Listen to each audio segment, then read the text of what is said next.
వాడు విదేశీ పర్యటన వెళ్ళినప్పుడు క్లియరెన్స్ తీసుకోవాలా లేదా? తీసుకోవాలి కదా. క్లియరెన్స్ వచ్చినాక టికెట్లు కొంటావా, ముందే కొంటావా? ఇంకోటి డెలిగేషన్ పని ఏం ఆపలే కదా, డెలిగేషన్ పోతూనే ఉంది కదా, కంటిన్యూ చేస్తుంది ఆ టూర్. ఈ ఒక్కరిది ఎందుకు ఆపిర్రు? That makes it more serious.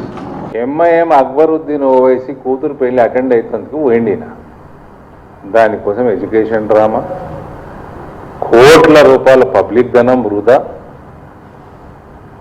దాంట్లో మళ్ళా కలిసేది దేశ వ్యతిరేక శక్తుల్ని కలవటము పోయినందుకు.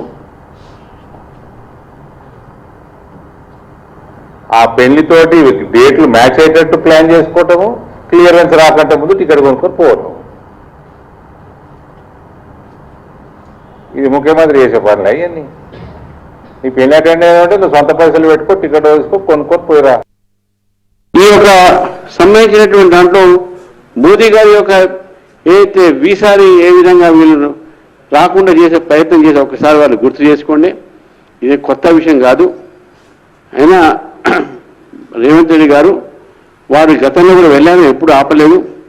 ఈసారి వెళ్ళడంలో ఆపడంలో తప్పకుండా మినిస్టర్ ఆఫ్ ఎక్స్టర్నల్ అఫేర్స్ పెట్టినటువంటి కండిషన్స్ ఎక్కడో చోట లోపాలు ఉంటాయి కాబట్టి ఇది ప్రొసీజరల్గా ఆపినటువంటి ఒక పద్ధతి మాత్రమే, కానీ దీంట్లో రాజ్యాంగ కోణం లేదు అనేది నేను స్పష్టంగా భారతీయ జనతా పార్టీ నుంచి స్పష్టం చేస్తా ఉన్నాను.